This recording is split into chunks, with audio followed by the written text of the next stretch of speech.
On this webinar, we're going to take a look at the client structure and how it affects AWR. So when it comes to AWR, it is imperative that the client structure is set out correctly in the ADAPT system. So I've got an example here where I've got a company. This particular company is the parent company. So it's the head office. And below it, it's got a site. So the way we can see this is being linked in is if I go to activities and go to the org chart in here, then we can open this up and then you can choose how you view that structure. So if we go over to here to type and style, I'm going to go in and select this. And then you'll see a bit better how they're linked in the kind of structure. So at the top in this particular example, we have a client here, which is the parent company, and it is the head office. Below that, we have got listed a site, as we can see here. So how it works with AWR is, if I give you an example, if we had created a job here under this client, which is the Spanish site, if we went and added a job and then booked the candidate in, the clock will start. And what it's doing is it will look at this company record and it's going to check, do you have a company registration number on this client record? Because it's important that the hirer must be the legal entity. Now, if there is a structure set in place like this, what it will do is if there is no data or no information in that company reg field, it will always look up the hierarchy at the client above it in the structure, and it will then check in that field. And it will say, right, is there a number in that field? And if there is, it will then take that number and it will link that particular client record as the hirer on that AWR clock. Now, if this is also blank because you haven't put a company reg into this company record, it will then go back down in the hierarchy and it will stick with the current company and put that client in as the hirer on the AWR clock.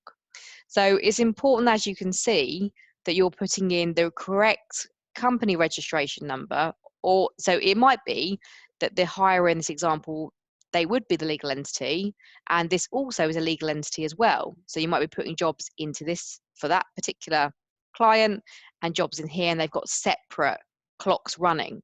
But if there are multiple sites under a company and the company head office is always the hirer, then you'd always want to keep the sites below blank with a company reg, and you'd put the company registration number in the head office. So it's always going to link that back up to that top level in there.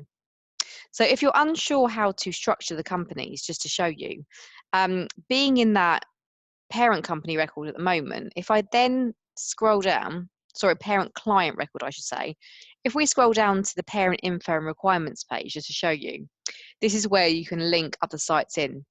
So we're currently in the parent. If we scroll down, you can see subsidiary section shows the Spanish office here.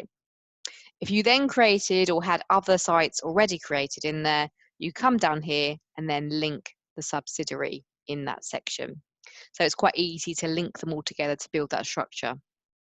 If you found out now, so we now find out there is a new office and you're creating it as brand new, you could go into companies, you go to create client or quick client, whichever is suitable for you. And then in this section, if you then wanted to connect this as a site below the parent client, see where it says parent client here, you would then go in and type in like worldwide and press on tab. And you can see you've got the Worldwide IT Solutions Limited. We know that is the parent client or the head office in this scenario. So then you can click on the client record here, that connects it.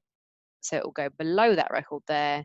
And then you can go into type and put in the appropriate one in here, type in that client name and the address. And then when you then continue and create it, then it will then link below, just so you can see how that works. So that would have given you some information about how the client structure works and how it connects to AWR.